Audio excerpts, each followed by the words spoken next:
و مولانا محمد وعلی آلہ وصحبہ وبارک وسلم۔ قبلہ غازی صاحب، آپ کے لیے میں نے ایک شعر لکھا تھا کہ اتنی جرت سے کون بولے گا آپ کو میری عمر لگ جائے۔ آج میں اس شعر میں ترمیم کے ساتھ آپ کو دعا دیتی ہوں کہ اتنی جرت سے کون بولے گا آپ کو عمر خضر مل جائے۔ ہم گھروں میں بیٹھ کے خواتین تماشا دیکھ رہی ہیں کہ الرجال قوامون علی النساء کہنے والے 57 اسلامی ممالک کے حکمران کس نیند میں سو رہے ہیں، وہ کس بے حسی کا شکار ہیں۔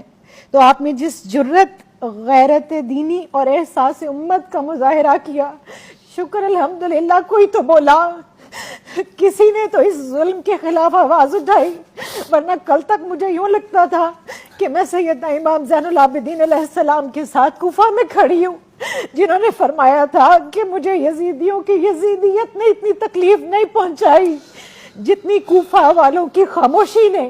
اور جان لو کہ جب بھی کبھی کہیں ظلم ہو اور امت اس کے اوپر خاموش ہو تو وہ لوگ کوفی ہیں، وہ جگہ کوفہ ہے اور وہ رویہ کوفیانہ ہے۔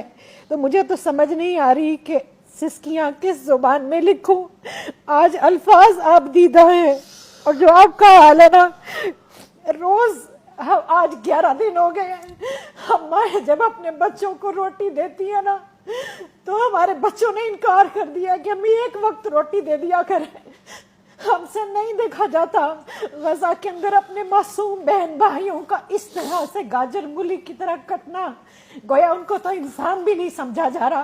اور یو این او کا جنرل سیکرٹری کھڑا ہو کے کہتا ہے کہ دنیا میں اگر کسی نے جہنم دیکھنی ہے تو وہ غزہ کو دیکھ لے، غزہ کے بچوں کو دیکھ لے۔ دوسری طرف یو این او امداد بھجواتا ہے مصر، اور مصر کی جو بارڈر لائن ہے وہ بند کی گئی ہے۔ یہ دنیا کس کو تماشا کر کے دکھا رہے ہیں؟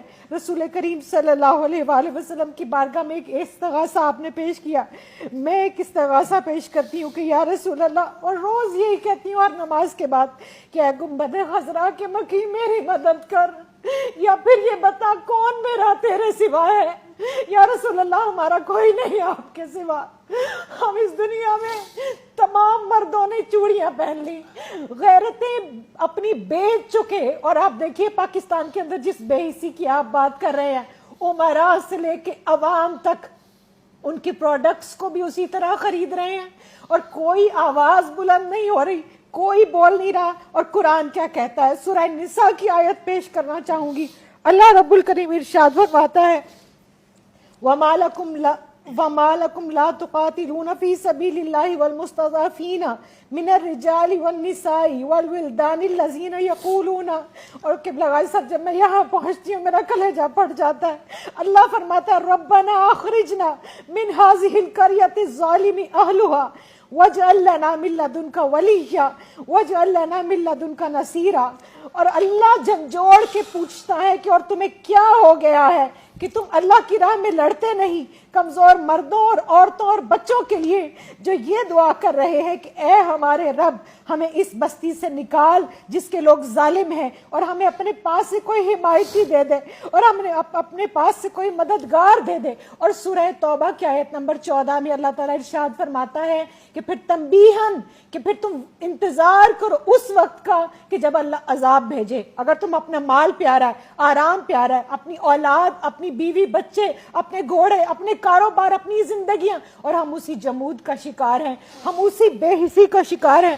اور آپ دیکھیے 57 اسلامی ممالک میں جتنے بھی مسلمان ملک ہیں ان کے اندر کاش کہ آج کوئی جو ہے وہ سلطان حمید اللہ جیسا ہوتا۔ ایک بیٹی نے پکارا تھا، وہ اتنا غیرت مند تھا کہ پھر فوج لے کر آیا اور اس نے پھر اس ظلم کا خاتمہ کیا۔ سلطان صلاح الدین ایوبی کو آپ دیکھ لیجئے، محسن باللہ دیکھیے، بغداد سے اٹھ کے روم کی اینٹ سے اینٹ بچا دی تھی ایک بچی کی خاطر، ایک عزت اور کی قبلہ خاطر۔ غازی صاحب، میں ایک عورت ہونے کے ناطے واسطہ دیتی ہوں، ہم عورتیں جو ہے نا یہ ظلم نہیں دیکھ سکتی، کیونکہ عورت کے جسم کے اندر ایک عضو ہے جس کو رحم کہا جاتا ہے۔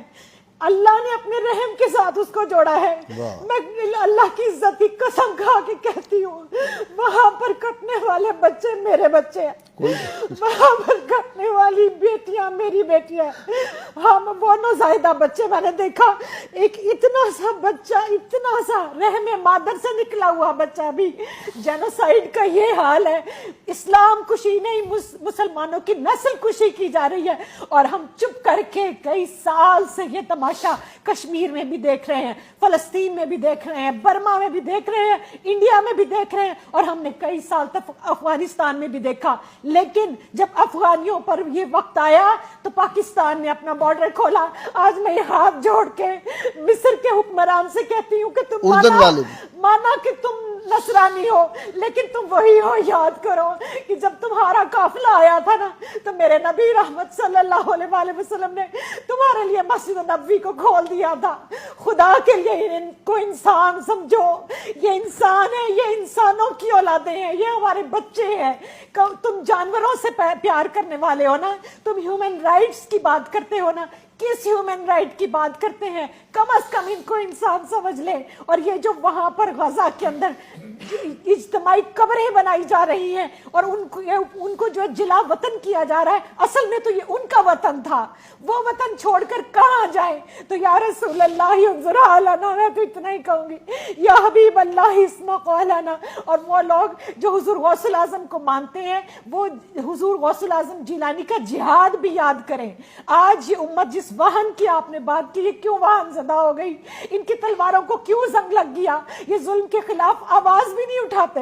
چلیں میں اور آپ تلوار لے کر نہیں نکل سکتے, ایک ریاست کا کام ہے کہ وہ نکلے, لیکن ہم آواز تو بلند کریں. آج تمام سوشل میڈیا کے اکاؤنٹس بند کر دیے جاتے ہیں جہاں فلسطین کی بات ہوتی ہے. لاکھوں کی تعداد میں پوسٹ کو ڈیلیٹ کیا جا رہا ہے.